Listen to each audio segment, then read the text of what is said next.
Hello my alien students, welcome back. This is part 3 of the story. I have created the same thing. You will see that my names are also as mentioned by the architect. Okay, let me show you how we move forward from here. Okay, so there were some couple of questions in part 2. A couple of questions in part 2. I want you to answer them. I'm not going to repeat the questions again. Okay, anyhow, so my aim now is to get level 2 and roof in my project browser. Okay, this is the question now, new question. How do I get it? Okay, how do I get it? Actually, this is kind of an answer of some of my questions I've asked earlier, but I want you to use your brain. It's not just John tells everything and then you. It's good. I don't mind, but I think if you have something in the head, right? Use it. Okay, so how do we do it? Go to view, go to plan view,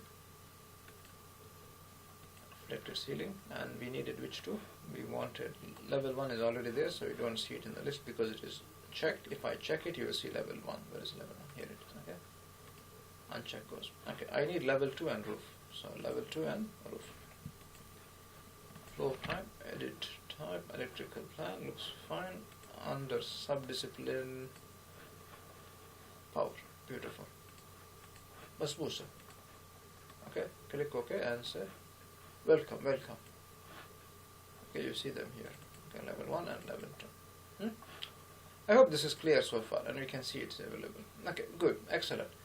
Okay, what we'll do in the next class or something, we will add fixtures. We keep adding fixtures to this, and we keep adding and making this project a beautiful project. Okay, not beautiful, a meaningful project. We learn lots in this, a lot of scheduling and designing, modeling, and whatever. So it's a kind of a class for those students who would like to become an alien in electrical designing and modeling. Okay, so yeah, that's the story.